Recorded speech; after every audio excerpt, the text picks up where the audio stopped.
Now here's the man that needs no introduction. Hey everybody, it's Jim here. Yeah, that's awesome. Hey everybody, it's Jim here. I've always wanted to do this. Hey everybody, it's Jim here. What's your connection to Parkinson's disease? Hey everybody, it's Jim here. Sorry, that's my foot. I'll do better next time. Hey everybody, it's Spinning Wheels Parkinson's Conversations with Jim here, time again. Before we get going, just remember we've announced the Spinning Wheels Relay to End Parkinson's, powered by U-Turn Parkinson's. So the website is up and ready. It's www.spinningwheelsrelay.ca. Everything is there. And we add to it continually. So we are on July 27th, 2024. One group of people is starting in Victoria, BC. Another group is starting in St. John's, Newfoundland. And we are going to meet in Ottawa in late September and have a huge Parkinson's rally. So the Spinning Wheels Relay to End Parkinson's Disease, powered by U-Turn Parkinson's. Check it out at spinningwheelsrelay.ca. Before we begin, I'd just like to remind you that the podcast is brought to you in part by Parkinson's Awareness and Action. They're a group out of Cornwall, Ontario, and you can find them on Facebook. We're also brought to you partially by PDT, the healing power of tea applied to Parkinson's. And for more information, you can go to www.pdt.com. I'm excited about today's guest from South Georgian Bay. Please welcome Catherine Smart. Cathy, thank you very much for coming on the podcast today. Well, thanks, Jim. It's a pleasure to be here. Tell everybody who you are in terms of the Parkinson's world. I'm Catherine Smart. I'm the Executive Director of Living Better with Parkinson's, and we support people living with Parkinson's disease in South Georgian Bay, starting in the Meaford area and going as far down as Creemore over to Wasaga Beach, Collingwood area, Town of the Blue Mountains, and Stayner. So it's a fairly significant geographic area. We support people living with Parkinson's and their partners, family members, and also we provide a number of educational opportunities. So we're really encouraging the medical professionals to participate in any of the educational programs that we offer as well. Okay, so educational programs, fitness programs, support groups. You're the executive director. How many people does your group employ? Oh, it's just me. Well, I mean, it's me, but I also, having said that, I contract fitness instructors. Tagline is be connected and active every day. Right now, we're offering 3 different programs. So we have some great fitness instructors, a wonderful group of volunteers, always looking for more volunteers, of course, always looking for more fitness instructors. We offer, right now we're doing the time program, which is Together Movement and Exercise. It's our 3rd program. We started with a pilot program last spring, working with U of T and the time program based out of Toronto. And we were actually the first community offered the opportunity to provide the program in support of people living with Parkinson's. It was designed and developed for people who'd experienced a stroke or some sort of cardiac situation. The program has been modified a wee bit to speak to people living with Parkinson's, various stages of Parkinson's. So it's been very successful. Yeah, we're just coming into finishing up our third session. That's really to be the first organization to give that a go, to see. I'm assuming that your research or your raw data will go into helping bring it to other places around the country. So that's awesome. That's the intention. Yeah. Yeah. You must juggle a lot of things during the course of your day. There's a lot going on. Yeah. I have a board of directors. I have 5 board members who are great. We meet once a month. Sometimes board members come out to various events. However, I'm the initiator. There's a huge need. I really am listening to community and what community is interested in. At the end of every fitness program, we facilitate a customer service satisfaction survey. We modify as needed. So the other programs that I should mention to you, just in terms of fitness, we also offer dance programs. So Dancing with Parkinson's. We have a local gal who was trained by Sarah Robichaud, who started with Dancing with Parkinson's, and she offers a very robust program. It's fantastic. We have a yoga program, And then in the springtime, we'll be running a Move Well program. So it's a dynamic program using big muscles, a lot of bands and what have you. So that will be going on. And then one of our instructors is going to take the Power Moves course, which I think you're familiar with, Jem. Erin, who we met through you actually. She's been terrific and hugely supportive. And so I think more than one of our gals actually take the online program, which is fabulous. So we'll be offering or incorporating some of the Power Moves program into our existing programs as well. So we do have a lot in the go from a program point of view. What I really notice is not only are people really motivated to get out and be active, maintain or hopefully reduce the symptoms of Parkinson's. It's a social aspect. What we're introducing actually this coming Tuesday is we'll have our program and then we're going to have about a 45-minute social afterwards so people can hang out and chat and just be together. It's important. It's very well received. People are really wanting to be together. That's fun. And it's a fairly straightforward opportunity to offer. Part of the whole spinning wheels philosophy is exercise. Vigorous is better, but exercise and community and living better with Parkinson's seems to be providing both of those things. I think congratulations in general. How many people come out to either a support group or fitness class or a dance program or a yoga? Well, there's limits to the fitness programs, just because various logistics. So anywhere from half a dozen folks to up to 15 or 16 people, depending on the program. As far as fitness, the support group meetings, we run a hybrid meeting. So in person, people in real life, I'd say we have usually up to 20 people in our room at the library. And then there's maybe another 6 to 10 people online, sometimes more. In the wintertime, of course, there are more because of weather. Or people have gone south, but they still want to be participating. The other thing I should mention about the support group meetings is that we do I call it our round circle check-in. We have been spending time talking about various elements in terms of lifestyle and quality of life over the last few sessions. Starting in April, May, and June, we have a guest speaker in each of the months. And we have 2 physios. One gal's local. Another gal is going to be talking about the smoothie rings. Are you familiar with the smoothie rings? Yep. We're introducing that element to our little bag of tricks as well. So she's going to come in from Hamilton and provide a training to my volunteers and staff and also provide a good demonstration. And then we have specialists coming in from Hamilton as well, Dr. Connolly. She's coming in June via Zoom. So, it's a balancing act in terms of being able to share, being able to talk about current issues, being able to talk about medication, sleep, whatever's coming up. But it's also really information is key. So being able to draw in people who are experts in the field and who can shed some additional light is really, really important. And that's certainly what we're up to. Try to make it as flexible as possible for folks. So creating a hybrid opportunity.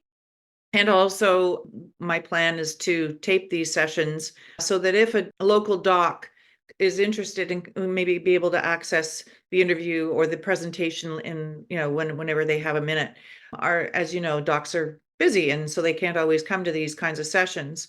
But, we're really motivated to pull in as many experts as we can for obvious reasons. Having said that, outside of the support group members, obviously spouses, partners are invited to those kinds of events, as well as anyone from the community who's interested in that conversation.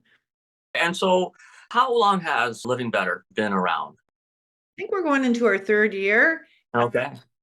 I look at it from the point of, the COVID years. Yeah. I was still working on another project when I was asked, coming up to 3 years ago now, I was asked to run a fundraiser in support of Living Better with Parkinson's. It was a brand new organization. It was just getting out of the gate. There were only 2 board members at the time. There was a name. There wasn't a tagline. There was a charitable number, and that was it. And there was a local, wonderful pianist who put his hand up to say, look, I'll love to provide a concert. So I was invited to put the event together, and then a couple of weeks into it, organizing it, the board members at the time said, can you run this thing?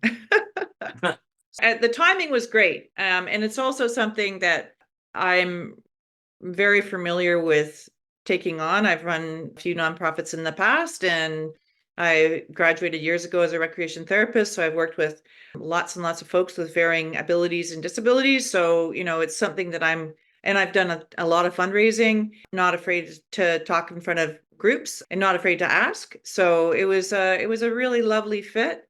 And I tell you, it's been such a privilege and a pleasure to work with and to support and to be the face of living better with Parkinson's in our community for all sorts of reasons. When I see the impact that the work that we're doing and the programs that we're offering, including obviously the fitness and the education programs and the advocacy work that we're doing, and then working with folks like yourself, which has been a huge pleasure and continues to be, I feel super grateful because I'm the type of person that likes to see momentum, likes to see results, and I see them every week. What was it like in year one as compared to year three in terms of how many people were there, how many programs? Can you give us an idea of how much you've grown? Sure. Yeah, no, that's a good question. So year one, there was nothing. There was me. There was me. There was a board of 2, and then we grew it to 5. We didn't have a tagline. We didn't have a website. We didn't have a strat plan. There was nothing. I mean, really, there were ideas, but nothing was concrete and organized. There weren't any programs. There wasn't an education program. So all that has been built. If a person goes on to the Living Better with Parkinson's website, you'll see the growth. I've captured all the primary programs and events on the website. We're running a bunch of fitness programs year round. We take the summer off. I should just claw back for a second. What I did there was the support group. There was an established support group that was obviously pulled together through Parkinson's Canada, and then Living Better with Parkinson's has gone in to support the good work that's already in place. So we're working collaboratively with Parkinson's Canada. I share data with them. We have various conversations back and forth. So that was in place. There are over 100 people on our mailing list. We have a core group of about 30 to 40 people who are active members.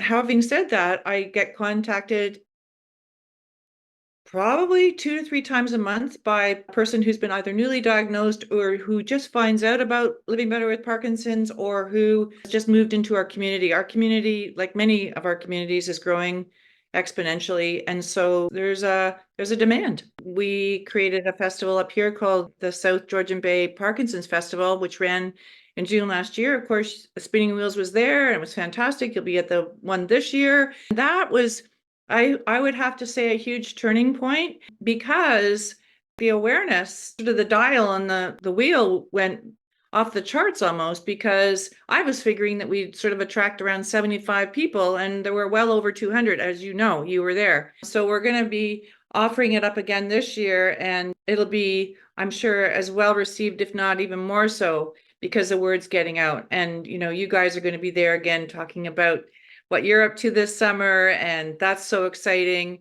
So I just really feel like we need to keep the conversation going, however that might look. And it really needs to be collaborative, and we really need to share. And that's what we're all about. Cathy's telling the truth here. Yeah.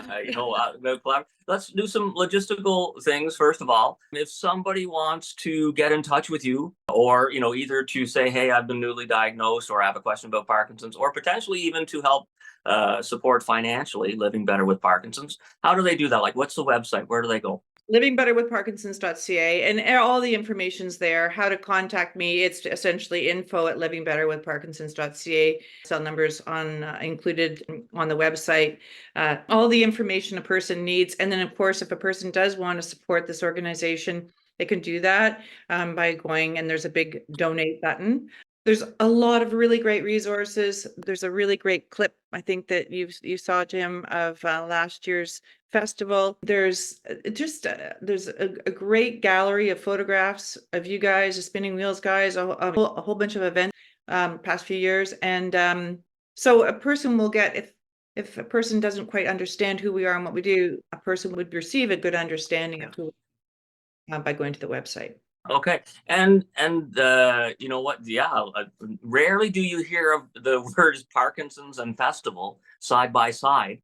But it was like when we got together last year, it really was a festival of information and community and gathering and a little bit of exercise and a whole lot of fun. When is this year's Parkinson's Festival and where? June 22nd, the Saturday. And it's at the same place as last year, Bayview Park in Thornbury, Ontario, from 10 until 2. There is no charge for anyone to come in. We'll have a number of fabulous speakers and presenters, and Jim, you're one of them. We've got quite a good lineup, and we'll have lots of refreshments. It's to engage and be in celebration of being together. I'm going to get the poster updated, and it'll be posted on the website within the next few weeks. You know what? I can go back to the first time that I went to Collingwood, and that was the very first time was on the Spinning Wheels tour.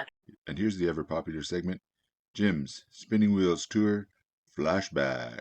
Would set it up so we were in the Loblaws parking lot right next to the farmers market, and we had no idea what was going to happen. We pulled the RV in and set up and had T-shirts and jerseys everywhere.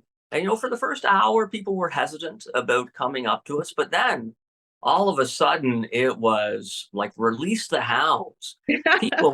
People were just coming up and asking about Parkinson's, and there were board members there who were engaged in the conversation as well. And I think at that point there were about 6 of us. Right. And I just looked around at one point, and every person but me who was looking around was engaged with somebody, and they were all talking about Parkinson's. And I thought, wow, that was just such a phenomenal event. And so we're really looking forward to, you know, the Spinning Wheels Relay coming up in July, August, September of 2024. One of our major stops is in Collingwood. So we are really looking forward to being back, just because it is, when you talk about building a community there, that's amazing. It really is the community that you've established, Cathy, and I want to say congratulations. It was there. Do you recall having the conversations with the board members who were there? Because they seemed a little hesitant at the beginning, but then by the time an hour into it, like they were talking to other people as well. So people were coming up and saying, "Hey, what are you guys doing on these bikes?" But we would say, "Hey, look, living better with Parkinson's, go talk to like that guy, go talk to that guy, go talk to that guy." You mean in terms of your ride? Is that in terms of the ride, but in terms of also engagement, or did the board actually feel energized? Oh yeah. No, I mean, they loved hosting, having you in community. They loved being there on site with you guys. They loved, people's enthusiasm. It's not for the faint of heart for the average duck to ride their bikes across Canada, let alone living with Parkinson's disease, right? And so people were in total and utter awe of you guys and felt really, I have to say, super proud to be able to host you guys in our own community, in our own backyard. Hey, everybody. I'd like to thank Cathy Smart from Living Better with Parkinson's in South Georgian Bay for coming on the podcast today. Wow, what she's been there since the very beginning. It has been instrumental in growing the organization and the programming that they offer. So if you're in the South Georgian Bay area and you're connected to Parkinson's, I'm very much encouraging you to reach out to Living Better with Parkinson's. They are establishing a community. They'll set you down the right path. So thanks again, Cathy. We really appreciate that. Hey, if you wouldn't mind, we would sincerely appreciate it if you could share this episode with just one person, someone who you think needs it, someone who you think might enjoy watching or listening to us. We are also trying to grow our programming, so we would appreciate that. Until next time, everyone, be safe. Thanks very much. His first comments was, "It tastes awful." And, that maybe that works for cough syrup, but it shouldn't be the case for tea. So PDT tastes nice.